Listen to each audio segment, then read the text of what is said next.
Alhamdulillah hari ini saksi yang terakhir dengan saksi bukti tadi satu lagi. Pak Muhtar, kami mengundang saksi terkait saksi adalah orang yang berjuang sebagai pengacara pembela daripada pra peradilan Peggy. Kami ingin mendapat pengetahuan dan informasi tentang perjalanan sidang PK. Kami mulai. Apakah benar Pengadilan Negeri Kota Bandung telah membebaskan dan mengabulkan pra peradilan Peggy ketika saudara dan kawan-kawan membela di Pengadilan Negeri Bandung? Betul sekali bahwa permohonan pra peradilan yang kami ajukan untuk kebebasan Peggy alhamdulillah dikabulkan tanpa ada perlawanan dari pihak tergugat. Karena dalil-dalil yang kami sampaikan itu sungguh sangat luar biasa dan sangat berdasar.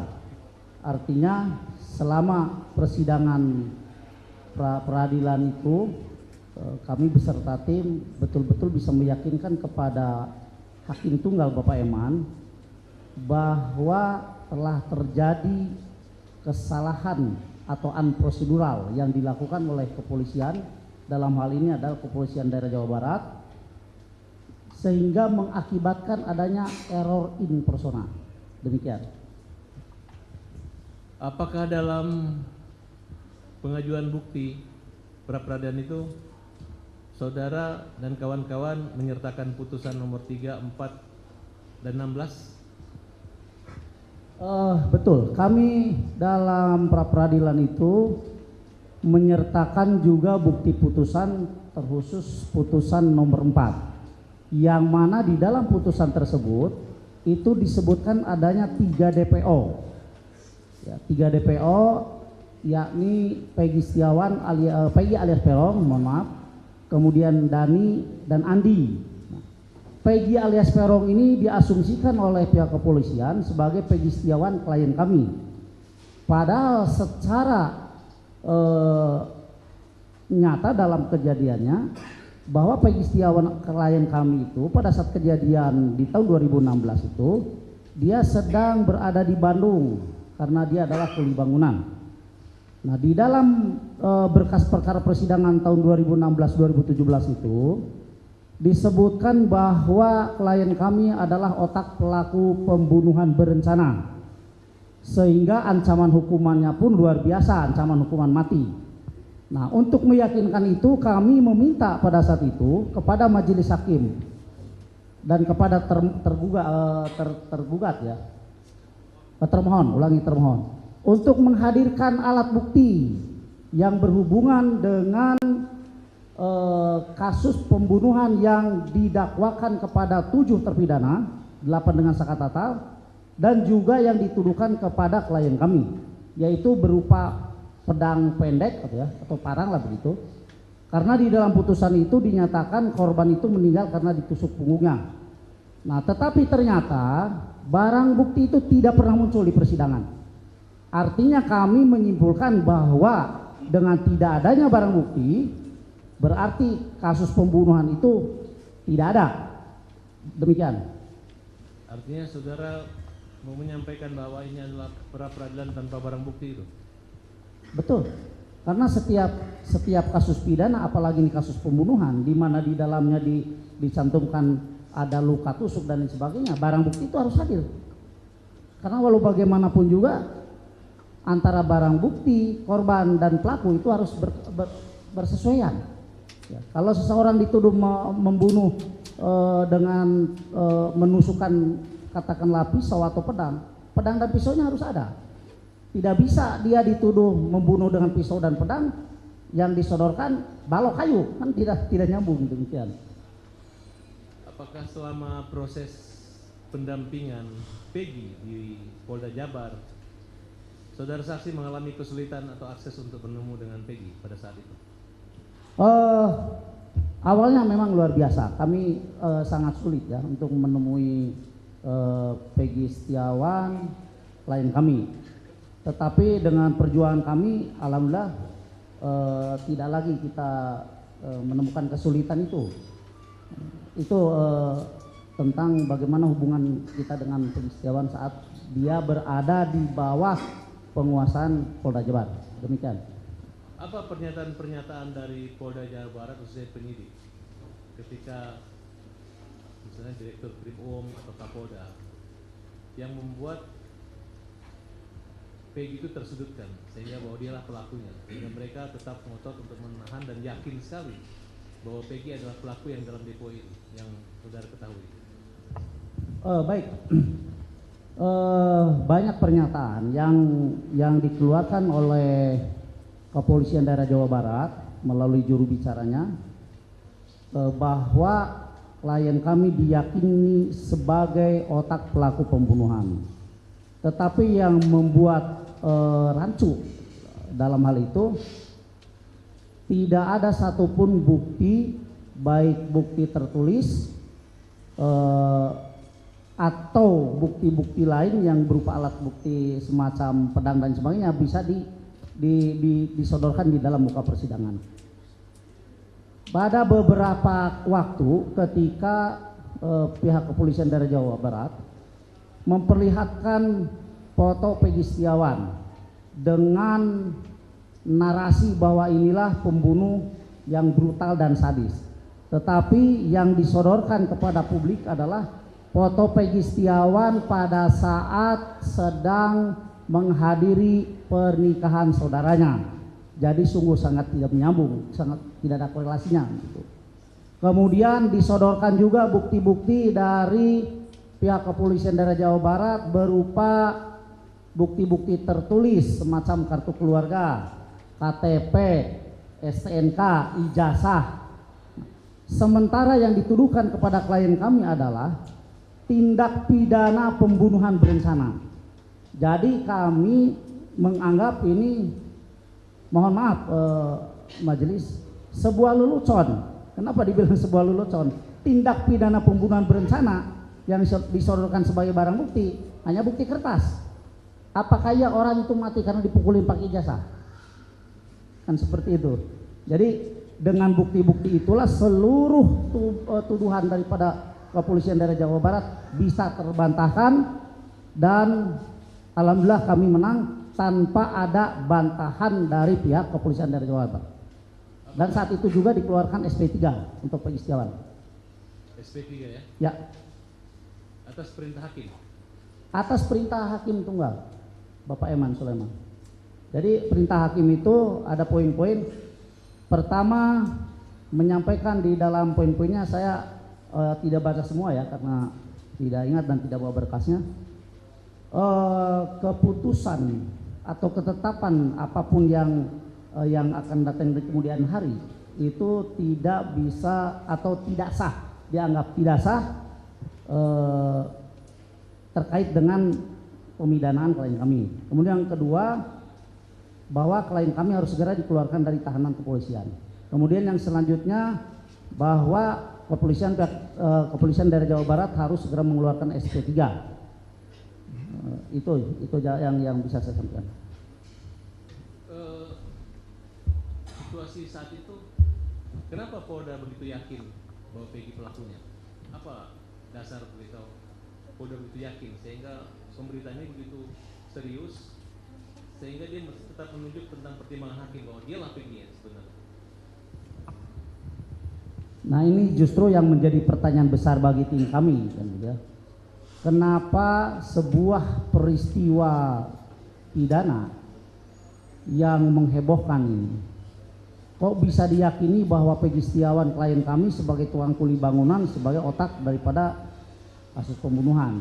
Kalau kami pelajari dan kami baca berkas persidangan dari tahun 2016 dan 2017, itu sungguh sangat, mohon maaf harus saya sampaikan, sangat rancu menurut kami sebagai PH, sebagai kuasa hukum. Ya, itu sungguh sangat rancu. Kenapa dibilang rancu? Antara klien kami dengan peristiwa yang terjadi pada tahun 2016 tidak bersesuaian. Itu yang pertama. Kemudian yang kedua, di dalam persidangan yang kami baca berkas itu, bahwa seluruh terdakwa termasuk Sakatatal kalau tidak salah, mencabut BAP pada saat itu, ya, berniat mencabut BAP. Tetapi entah kenapa JPU pada saat itu mengikuti alur cerita peristiwa pidana yang dibuat oleh kepolisian Resort Cirebon Kota, ya, yang pada waktu itu tentu saja pelapornya adalah Aibtu Rudiana. Nah, ini yang kami menjadi bingung, tetapi tetap kami perdalami itu. Jadi dalam dakwaannya JPU itu mengikuti alur peristiwa pidana yang disampaikan oleh Aibtu Rudiana. Kemudian para terdakwa berupaya dan berusaha untuk mencabut BAP, tetapi kemudian JPU juga melanjutkan dakwaannya dengan tuntutannya yang sama, yaitu bahwa peristiwa pidananya seperti itu, dan majelis hakim pada saat itu memutuskan perkaranya sesuai dengan alur peristiwa pidana yang disampaikan oleh JPU pada saat itu. Itu. Kira-kira bukti-bukti apa aja dan saksi-saksi siapa saja yang dihadirkan oleh Bitkum Polda pada saat itu yang membuat yang waktu itu yang berusaha untuk meyakinkan hakim sehingga tetap ditolak? Bukti apa yang dimiliki oleh Polda Jawa Barat? Tidak ada, hanya bukti, hanya ahli aja yang mereka hadirkan. Tidak ada saksi lain, tidak ada bukti lain. Ini yang saya bilang dari awal tadi itu, kami sudah berupaya meminta bukti, alat bukti itu dihadirkan di persidangan. Kalau memang klien kami Peggy Setiawan melakukan pembunuhan dengan cara menusuk korbannya, mana alatnya? Buktikan. Pihak kepolisian daerah Jawa Barat tidak mampu membuktikan itu. Hanya menghadirkan ahli saja yang saat itu dilakukan oleh kepolisian dari Jawa Barat.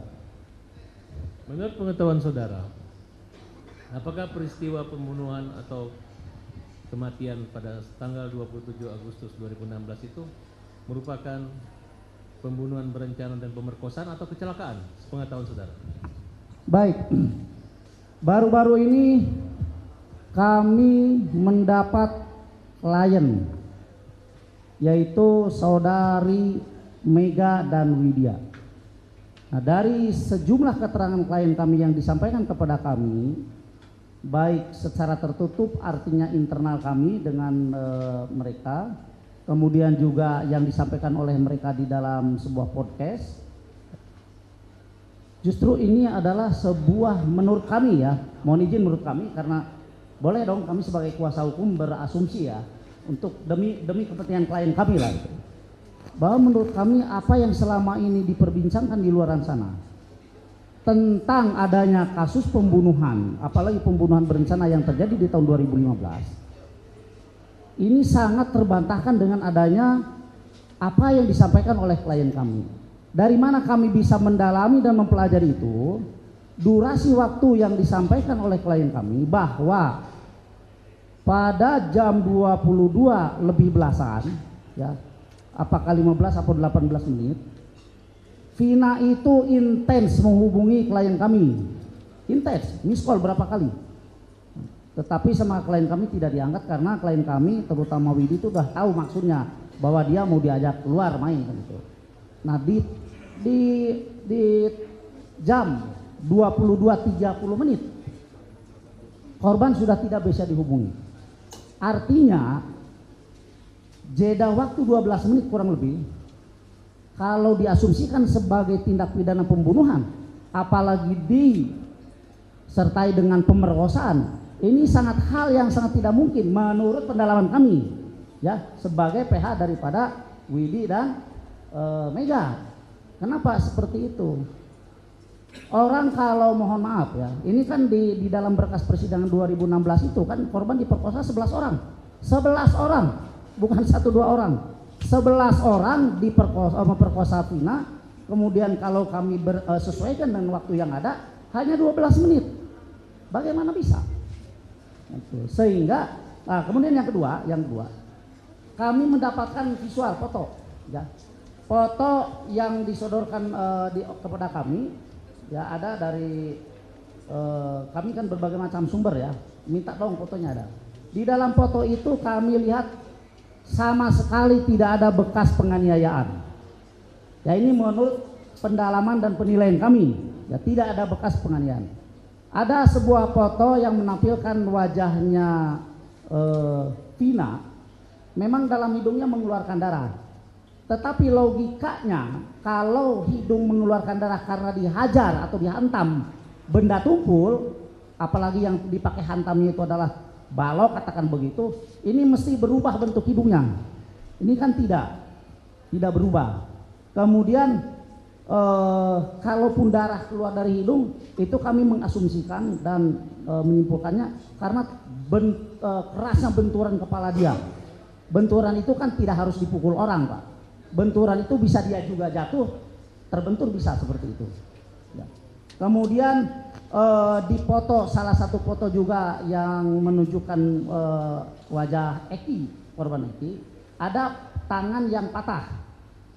Nah, tetapi menurut penilaian kami sebagai tim kuasa hukum Widi dan Mega, patahan tangan itu bukan diakibatkan oleh benturan benda keras. Karena kalau tangan patah dibentur oleh benda keras, mesti ada lebam, ada biru di sekitar patahan itu. Ini kan tidak. Jadi kelihatannya tangan ini patah karena dia menahan beban. Ya, menahan beban. Mohon maaf, saya pernah patah tangan karena menahan beban badan saya. Ini tangan saya patah. Jadi patahan tangan itu juga kami nilai ini karena menahan beban, bukan karena dibentur oleh benda keras atau dipukul. Karena kalau dipukul, dibentur, pastilah dia mengeluarkan warna biru atau lebam. Kemudian kalau kita baca, mohon izin Bapak, kalau kita baca di hasil visum et repertum yang dikeluarkan pada tahun 2016, terutama yang dikeluarkan oleh Dr. Ihda yang memeriksa Vina itu, tidak ada satupun yang menyebutkan bahwa korban diperkosa. Tidak ada, silahkan dibaca. Ya, kami udah baca bolak-balik itu. Hanya menyebutkan bahwa korban mati meninggal karena tidak wajar. Ya. Kemudian memang ada karena trauma tumpul. Trauma tumpul menurut kami tidak saja harus dipukul, tetapi jatuh pun menimpa benda keras itu trauma tumpul. Dan kalau di dakwaan itu ada pemerkosaan, kan mestinya di dalam sekitar, mohon maaf, sekitar kemaluan atau sekitar ini ya, selangkang itu harus ada darah yang tercecer atau bagaimanapun. Ini 11 orang, Pak, yang memperkosa 11 orang, bukan 1 orang. Nah, dan tidak ada juga disebutkan adanya ceceran sperma. Tetapi di hasil otopsi, setelah autopsi itu kan dilakukan pemeriksaan luar dalam pada jenazah. Setelah dibongkar kuburannya, kemudian dilakukan autopsi, itu dituliskan adanya ceceran sperma. Tetapi dokter juga bilang sperma itu dibawa ke laboratorium, cuma tidak dites DNA. Sehingga kami meyakini bahwa ada juga ketidaksesuaian antara visum et repertum dengan hasil autopsi. Itu yang menguatkan kami dalam melakukan pra-peradilan, ya, karena kami juga harus mempunyai dasar dalil-dalil yang harus kami sampaikan. Demikian. Baik, mohon izin yang mulia, kami memperlihatkan foto yang disampaikan apa sesuai dengan foto. Ya.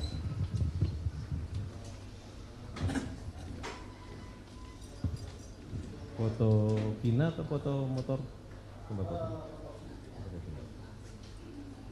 Apakah Bapak lihat foto ini? Ya. Fisiknya dengan pakaian ini? Ya, kami karena banyak orang ini melihat foto ini dan mempelajari. Kalau Vina katakanlah dihajar oleh benda keras, kemudian mengeluarkan darah, hidungnya harus berubah bentuk. Kalau tidak hancur, tidak berubah bentuk. Ini kan tidak ada. Kemudian foto setengah badan, ini yang sudah sampaikan tadi. Betul, ini kami melihat ini juga berdasarkan keterangan klien kami bahwa siang harinya atau sore harinya Vina itu meminjam uang kepada klien kami untuk membeli mie dan pembalut. Nah, saya tanyakan berulang kali, ini foto laki-laki atau perempuan? Karena mohon maaf majelis, ini beda bentuknya kan. Katanya ini foto perempuan cuma pakai pembalut. Artinya antara foto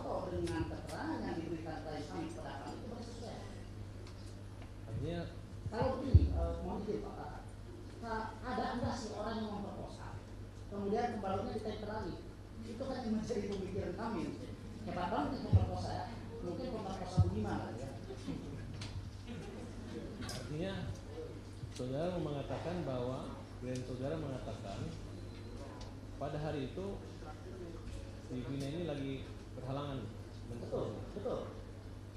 Ada terkait nggak dengan pernyataan adanya kendaraan aktif itu termasuk mens tadi disebutkan dalam? Di dalam visum memang tidak disebutkan bahwa ini lagi mens, tetapi disebutkan adanya kendaraan aktif, tetapi tidak disertai dengan gumpalan jaringan. Artinya hanya darah saja kan itu. Berarti kalau orang mens sangat logis ya, darah yang keluar. Kenapa darah bisa keluar? Bisa saja karena dia terbentur dengan benda keras itu, sehingga darahnya semakin hebat. Tentunya artinya kalau ada sperma di sini sudah ketahuan sama dokter visum yang pertama. Betul, dan harus dituliskan di dalam visumnya. Ya kan? Makanya yang jadi kita bingung itu pada saat forensik itu sperma itu ditemukan di dalam tanah atau di dalam maluan? Belum tahu. Belum, cuma di dalam autopsi hanya disampaikan adanya ceceran sperma gitu. Kan kita juga nggak ini ya, nggak tahu kok di visum et repertum yang nyata pertama kali korban dibawa ke rumah sakit tidak disebutkan itu, setelah di autopsi kok ada. Baik, kalau foto motor kendaraan kerusakan Bapak pernah lihat? Saya nggak lihat itu. Kalau saya lihat hanya foto biasa. Bisa lihat fotonya?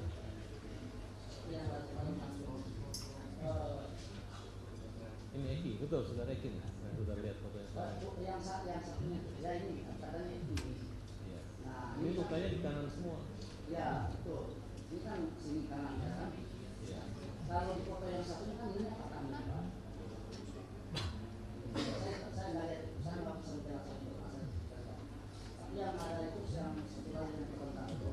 Jadi ini kan baunya kakak, tapi tidak memperlihatkan adanya warna yang berbeda dari kulit. Artinya warna lebam atau biru tidak.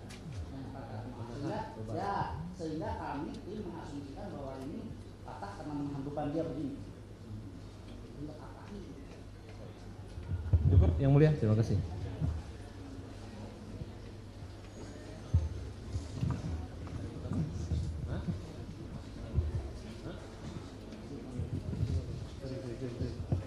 Jadi kami sudah menerima salinan putusan dari Pengadilan Negeri Bandung tentang pra peradilan.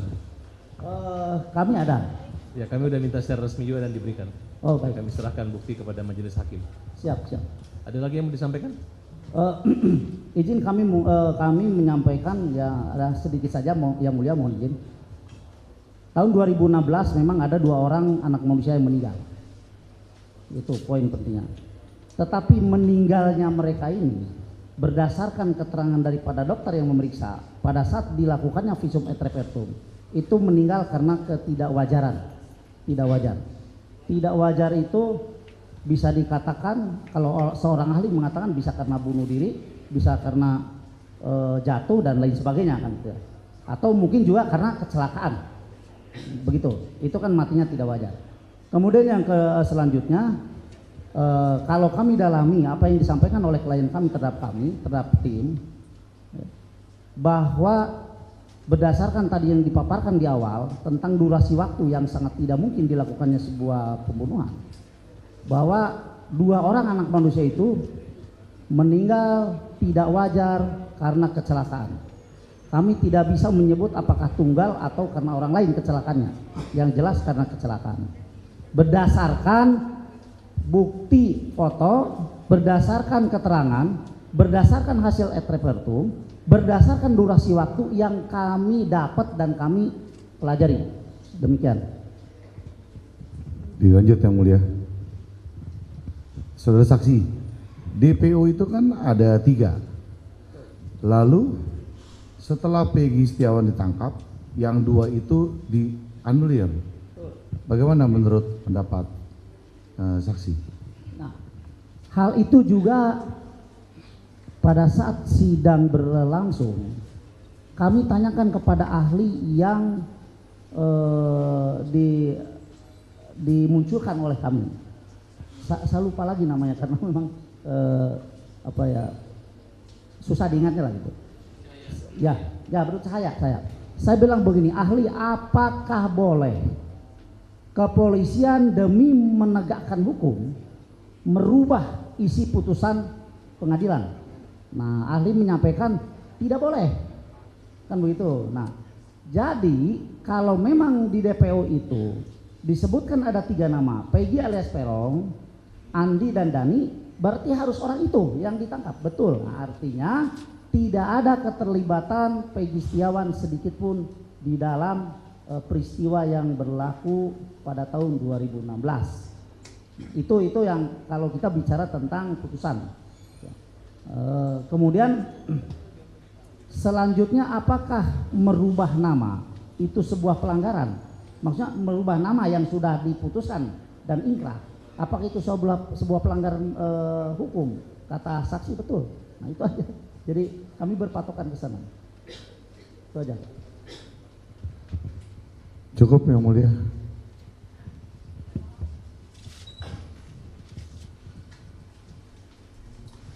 Mohon izin Pak. Ya.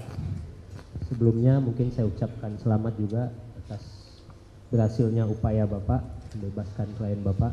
Terima kasih. Semoga dengan hadirnya kita sore hari ini bisa mengungkap semua kebenaran Amin. yang selama Amin. ini mungkin Amin. tidak terungkap ya. Tapi mungkin beberapa hal mau saya tanyakan kepada Bapak sebelumnya. Terkait tadi Bapak sampaikan bahwa ada putusan pra peradilan yang memenangkan klien Bapak, yaitu Peggy Setiawan ya Pak ya? Betul, betul.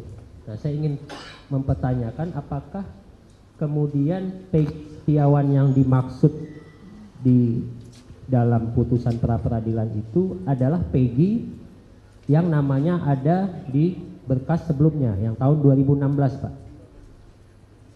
Tidak ada sama sekali, Pak. Tidak ada. Tidak ada. Berarti Di dalam itu berkas itu tidak pernah menunjukkan bahwa Peggy Setiawan klien kami adalah Peggy yang dimaksud di dalam berkas itu. Tidak ada. Berarti putusan tersebut menyatakan bahwa Peggy yang dimaksud di berkas tahun 2016 bukanlah Peggy yang ditangkap kemarin. Seperti itu ya Pak ya? Mungkin seperti itu ya? Betul, betul ya. Nah, kemudian terkait dengan pembatalan penetapan Peggy Setiawan sebagai tersangka ataupun terdakwa, itu di putusannya apakah kemudian mengkaitkan dengan putusan-putusan terdahulu di perkara tahun 2016 Pak? Mohon diulangi. Jadi apakah pembatalan tersangka Peggy Setiawan yang Bapak bela di berkas tahun 2024, apakah kemudian di putusan pra peradilan tersebut menyatakan bahwa tersangkut juga kepada pembatalan perkara tahun 2016? Saya pikir wewenang itu bukan ada di kami sebagai PH untuk menilai bahwa pembatalan Peggy Setiawan sebagai mungkin maksudnya yang termuat di putusan itu Pak. Seingat Bapak yang termuat di putusan hakim pra peradilan waktu itu. Tidak ada, karena kami fokus ya untuk membela Peggy Setiawan yang mana dalam hal ini telah terjadi unprocedural yang dilakukan oleh pihak kepolisian dari Jawa Barat untuk menetapkan klien kami sebagai tersangka, sehingga terjadi error in persona Pak. Dan itu kami hanya fokus di ruang itu saja. Siap. Berarti tidak ada tersangkut dengan perkara-perkara di tahun 2016 ya Pak ya? Tidak ada. Putusannya Ya. itu tidak ada ya, termasuk putusan pra peradilannya ya. Tidak ada. Termasuk juga dengan perkara berkas perkaranya Sakatata dan 6 orang lain 6 orang lainnya ya. Nah, kemudian terkait juga dengan tadi Bapak, saya pengen menjelaskan aja, mengulang kembali tadi Bapak menyebut klien Mega dan Wina. Saya kurang paham Pak, Widi dan Mega ya. Ya. Itu klien sebagai apa Pak? Apakah mereka berdua juga klien Bapak atau bagaimana? Baik. Mendapatkan pendampingan hukum bagi siapapun itu dilindungi oleh undang-undang. Mohon maaf. Bahkan seorang tukang beca pun kalau dia ingin mempunyai seorang PH itu dibolehkan oleh undang-undang. Nah, apalagi keterangan yang diberikan oleh klien kami oleh Widi dan Mega itu berkaitan erat dengan peristiwa terjadinya peristiwa tahun 2016. maka sangatlah wajar kalau mereka meminta perlindungan hukum kepada kami. Oh, jadi berarti dalam hal ini Mega dan Widi itu ketika pemeriksaan mungkin di Polda atau di mana itu didampingi oleh Bapak ya? Seperti itu. Kalau ada pemeriksaan dimanapun, kami siap mendampinginya dan pasti kami mendampinginya. ya. Saya Tapi hanya ingin, untuk sementara ini belum ada pemeriksaan. ya, saya hanya ingin menjelaskan itu aja Pak, karena Ya. saya pikir waktu itu klien Bapak hanya Peggy Setiawan aja. Ini Tidak, dilanjutkan. Baik, terima kasih atas kesempatan yang telah diberikan kepada kami. Tadi saat ditanya sama teman-teman pemohon, saudara saksi menyatakan tentang adanya visum yang saudara asumsikan bahwa ini kalau benturan akan seperti ini dan seperti itu. Apakah saudara mengetahui bahwa visum tersebut dipakai di dalam visum pembuktian anak Sakatatal, Pak? Visum yang sama atau berbeda sepengetahuan saudara? Visum yang sama. Visum yang Karena sama? kalau kami lihat peristiwanya, Sakatatal itu kan dimasukkan ke dalam 7 orang yang lainnya dalam persidangan itu. Ya dalam berkasnya ya, sehingga kami mengasumsikan ini adalah visum yang sama.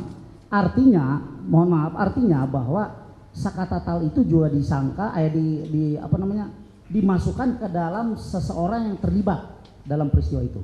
Apakah saudara pernah melihat karena di berkas yang dewasa itu ada 2 visum dan di berkas anak ini hanya ada 1 visum? Apakah saudara pernah memastikan visum nomor berapa, ahlinya siapa yang meriksa? Apa isi kesimpulannya? Saya hanya melihat visum dari korban Vina ya. Berarti untuk anak Sakatatal, saudara yang berkas perkara apa yang dipakai, saudara tidak tahu mana yang dipakai ya?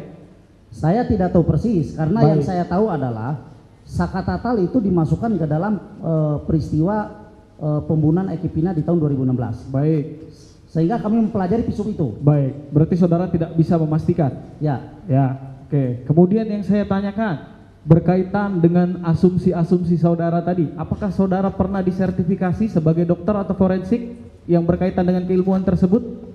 saya bilang itu asumsi kami sebagai tim penasihat hukum. Pertanyaan saya, apakah saudara pernah bersertifikasi dokter atau forensik? Saya bukan ahli, makanya saya tidak punya sertifikasi. Baik, Kalau saya didudukan di sini sebagai ahli, mau tidak mau saya harus punya sertifikat. baik. Berarti saudara tidak Ya. punya ya? Ya. Seperti pertanyaan saya. Pernah diuji ulang terkait foto-foto tadi ke dokter atau forensik yang memiliki ilmu tersebut, bukan berdasarkan asumsi? Saya pikir saya tidak ada hak untuk menjawab itu ya. Baik. Dan kemudian saya pun menyayangkan asumsi saudara yang menyatakan tadi hal berkaitan dengan keterangan saudara itu tidak merubah fakta bahwa Vina sudah meninggal, Pak. Baik itu dilakukan klien atau bukan klien saudara, saudara tidak memiliki hak untuk membilang itu adalah pemerkosa yang budiman terhadap Vina. Jadi saya sangat ada respect atas hal tersebut. Terima kasih Yang Mulia. Izin Yang Mulia boleh menambahkan saya sedikit. Mohon maaf saudara jaksa, saya didudukan di ruang atau di muka persidangan itu sebagai seorang Sudah cukup praktisi ya. hukum. Jadi saudara menerangkan apa yang saudara tahu. Baik, gitu ya. baik. Begitu ya. Yang Jadi Mulia. apa yang saksi tahu itulah yang diterangkan. Baik, terima kasih Yang Mulia. Yang Mulia, saya mau tambah sedikit klarifikasi dan pertanyaan. Sudah. Satu Cukup. aja. Satu Sudah aja, cukup. karena ini sangat penting. Yang mana? Tadi jaksa Pertanyaan atau gimana? ya tadi pertanyaannya jaksa apa kepada saksi. Jangan khawatir apakah ada kaitannya pra peradilan dengan perkara 2016. Karena setahu kami ya barang yang disita Peggy itu adalah 2016 adalah motor Peggy, betul? Betul. Kemudian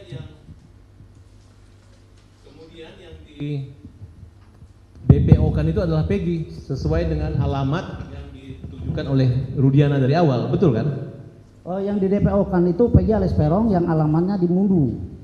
Bukan, iya saya ngerti, tapi Nah, cuman yang ditangkapnya Peggy Setiawan yang beralamat di Talun. ya tapi artinya polisi mengejar memang Peggy ini kan dengan ibunya itu. Kalau kami boleh berasumsi demikian. Jadi Demikian, jangan kan? terlalu ini ya, Iya, jangan iya. terlalu luas. Ini kan kita perkara peninjauan kembali untuk Sakatatal. Paham, Jadi kami tapi- sudah mengertilah maksud yang dijawab oleh saksi. Udah mengertilah kami ya. Karena jaksa berusaha untuk memisahkan, Sudah, sedangkan kami sudah potong kan tadi. Udah, oke. Sudah kami Makasih, potong. makasih Yang Mulia. Terima kasih Yang Mulia. Sudah selesai ya. Dari Tata Tata tahu atau tidak Iya, tahu tahu. mengenai keterangan ini? Iya, Mengerti atau enggak mengenai keterangan dari saksi? mengerti. Mengerti, tapi tidak tahu apakah benar atau tidak. Kalau benar atau tidak kan Saka kan nggak tahu. Jadi kan Saka kan sebenarnya kan nggak kenal juga sama Peggy.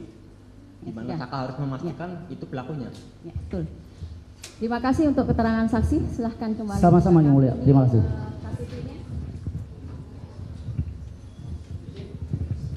KTP. Belum pulang kan? Belum pulang? Belum pulang kan? Telepon tadi.